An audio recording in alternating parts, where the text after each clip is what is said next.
Alright, good morning. This is a review lesson for my Trig-Precalc class. I'm going to review with you graphing logarithmic functions. This is actually a continuation from the previous lesson, but before I go any further, let me shut the door so you don't hear Columbo playing out there. Again, I hope everyone's doing okay. So let me just discuss this goal. This goal is just a review, but we're going to be talking about graphing logarithmic functions. And the previous video, we actually found nice ordered pairs for this logarithmic function. And if you remember, we wanted to find numbers that were powers of 2, but we had this plus 3 to deal with. So what I did was I put my numbers of powers of 2, and then I subtracted 3 away from them, and that allowed us to deal with this logarithmic portion of the function very simply. So, for example, if I plugged in 8 minus 3, the minus 3 will cancel out that plus 3, and I would be left now with log base 2 of 8.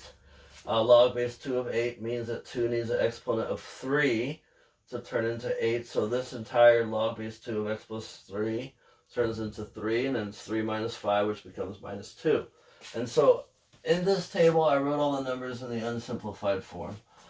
In this table over here, I simplified them, but I didn't deal with the fractions because you don't necessarily need to deal with the fractions if you look at the behavior of what's happening, and I'll talk about that in a second. But I do want to point out that there is a pattern in this table that will allow us to see what's happening here with the graph of the logarithmic function. Now, one thing that I think that stands out is very obvious, and this is a result of us picking nice numbers. Remember, we were trying to find nice numbers, so we got nice exponents.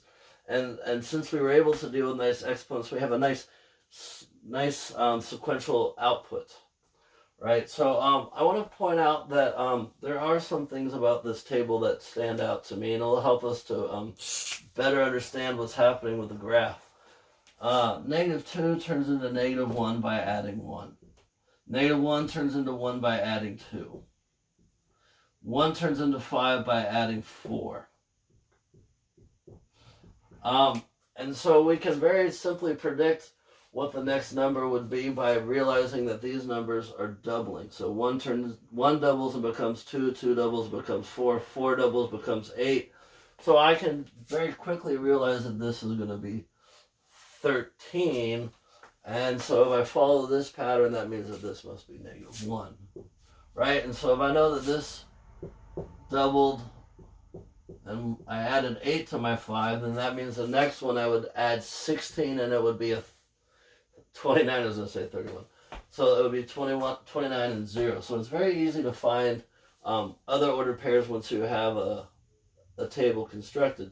Now I want to talk about these numbers down here and what I'm seeing with regards to this part of the function.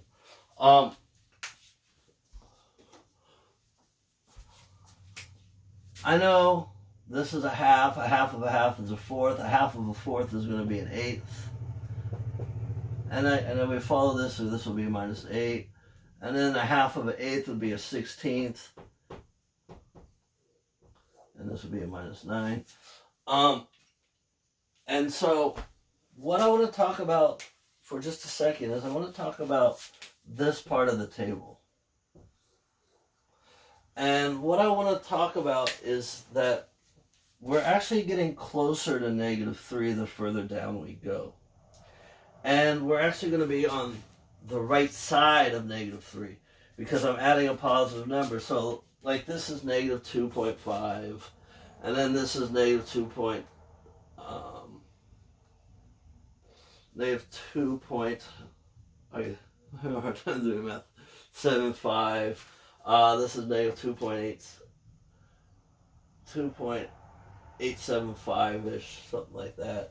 2.9 something, right? But we're getting closer and closer to negative 3. And what I'm going to be doing is I'm going to be taking, this fraction that I'm going to be taking away from minus 3 gets to be smaller and smaller and smaller. But it's always going to be a smaller and positive number. So I'm going to be getting closer to negative 3 from the side. So this negative 3, which is the opposite of my positive 3, this is going to be a vertical asymptote for this graph. So I know that I can never quite get to negative 3, right?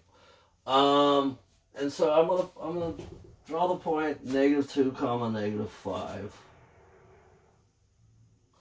And I know that on this side of the point, I'm going to be getting closer and closer and closer and closer to negative 3. I'm never going to quite get there.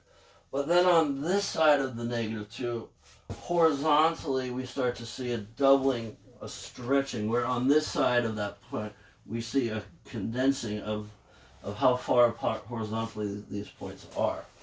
So negative 1, negative 4 would be here. And we're going to start to see this graph stretch out. 1, negative 3. 5, negative 2. 13, negative 1. So what we're seeing is we're seeing the graph horizontally stretch out this way. And again, it makes sense because on this side of the number, I'm dealing with positive exponents, so I'm doubling 2's. On this side, I'm flipped the 2, and I'm dealing with negative exponents, so I'm dealing with smaller horizontal growth. So again, I just wanted to discuss here why, I would like to just discuss, the pattern of the table, some little observations, and that will help us hopefully to graph this thing. But again, we're going to get very close to negative 3. We're never going to quite get there. We're going to get closer and closer and closer.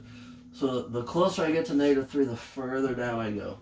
And then, again, you'll see that we're having a doubling, a stretching on the other side. And it makes sense because, again, we're dealing with the doubling. All right, so on one side, we have a doubling effect. On the other side, we have a halving effect. So hopefully this helps a little bit, and I will post, I guess we'll just do a graphing assignment today, like Thursday. So again, I hope everyone's doing all right out there. I'll post this video here in a couple minutes, and have a good spring break, everybody. Excuse me, Thursday.